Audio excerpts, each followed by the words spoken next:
ସବୁଦିନ ପରି ସେଇ ବେଳାଭୂଇଁରେ ବସିଥିଲେ ଆମେ ଖୁବ୍ ପାଖାପାଖି। ଲହରୀର ଢେଉ କୂଳ ଲଙ୍ଘିଲା ଭଳି ଆମ ଭିତରେ ସାଉଁଟୁଥିଲେ ଛାଡ଼ି ଆସିଥିବା ଆମର ସେଇ ଅଧୁରା ସ୍ୱପ୍ନଗୁଚ୍ଛ। ତୁମେ ଥିଲ, ମୁଁ ଥିଲି, ହେଲେ ନଥିଲା ଆମର ସେ ହଜେଇ ଦେଇଥିବା ରଙ୍ଗହୀନ ସ୍ୱାଦବିହୀନ ସେଇ ଅଛିଣ୍ଡା ଗଣିତର କେତେଗୁଡ଼ିଏ ପୃଷ୍ଠା। ସେଦିନ ତୁମକୁ ପାଇବାର ଖୁସିଠାରୁ 100% ହରାଇବାର ଭୟ ଚନ୍ଦ୍ରମାକୁ ରାହୁ ଗ୍ରାସ କଲା ଭଳି ମୋ ତନୁ ମନକୁ ବାଦଲର କଳା ଚାଦରରେ ଘୋଡ଼ାଇ ଦେଇଥିଲ। ନିୟତିର ଇଚ୍ଛା ଭାବି ଚୁପଚାପ ମୁଣ୍ଡ ପାତି ନେଇଥିଲି ସେଇ ନିଷ୍ଠୁର ଶିରନାମାଟିକୁ।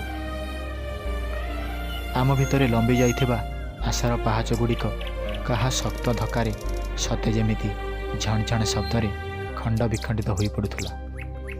କ୍ଳାନ୍ତ ଅପରାହ୍ନର ଦିଗହରା ପକ୍ଷବିହୀନ ବିହଙ୍ଗ ଭଳି ଏକ ଶୂନ୍ୟ ନୀରବତା ଭିତରେ ପଡ଼ି ରହିଥିଲେ ଆମ ଅପସରା ଅନୁଭୂତିକୁ ନେଇ। ନା ତୁମେ ଖୁସି ଥିଲ, ନା ମୁଁ ଖୁସି ଥିଲି। ଚାନ୍ଦିନୀର ଚାନ୍ଦ ହେବ ବୋଲି ସବୁ ପ୍ରତିଶ୍ରୁତି ତୁମର ଦୁଲୁକାଏ ପବନରେ କେଉଁ ଅଦୃଶ୍ୟ ବଳୟ ଭିତରେ ସତ୍ତା ହରାଇ ବସିଲା। ଅଫୁଟା କଇଁଟି ବି ମୋତେ ଦେଖି ମୁରୁକି ମୁରୁକି ହସି ତାତ୍ସଲ୍ୟ କରିବାକୁ ଭୁଲି ନଥିଲା।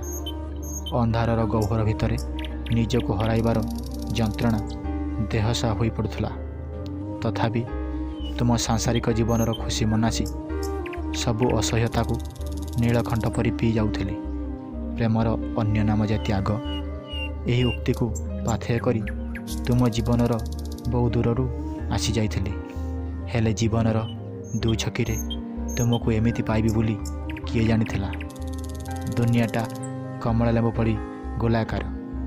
ବହିରେ ଥିବା ଏହି ଉକ୍ତିଟିର ସତ୍ୟାସତ୍ୟ ଉପଲବ୍ଧି କରି ସେତିକି ବେଳେ ଯେତେବେଳେ ତୁମକୁ ପୁଣି ମୁଁ ମୋ ସ୍ୱପ୍ନରେ ପାଇଲି।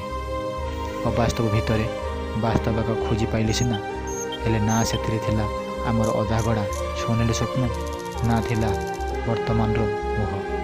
ଖାଲି ଯାହା ଥିଲା କିଛି ହରାଇ ଦେଇଥିବାର ତତଲା ଦୀର୍ଘ ନିଶ୍ୱାସ। ଜୀବନର ମୋଡ଼ ଆମକୁ ଆଣି ଏମିତି ଏକ ଜାଗାରେ ଛିଡ଼ା କରାଇ ଦେଇଛି, ନା ମୁଁ ପଛକୁ ବୁଲି ପାରିବି, ନା ତୁମେ ପଛକୁ ଫେରିପାରିବ। ଦୁନିଆର ରୀତିନୀତିରେ ଆମେ ଦୁଇଟି ଶୃଙ୍ଖଳିତ ପ୍ରହରୀ। ସବୁ ବୁଝି, ସବୁ ଶୁଣି, ଦେଖିବି କିଛି କରିପାରିବାନି। କାରଣ ଆମ ଇଚ୍ଛା, ଆମ ସ୍ୱାଧୀନତା ଆଉ କାହା ପାଖରେ ବନ୍ଧା ହୋଇପଡ଼ିଛି। ହେଲେ ତଥାପି ଆମେ କାଣିଯାଏ ଆଶାର ଆଲୋକ ଭିତରେ ଅପେକ୍ଷା କରି ରହିବା ଆମର ପରଜନ୍ମ।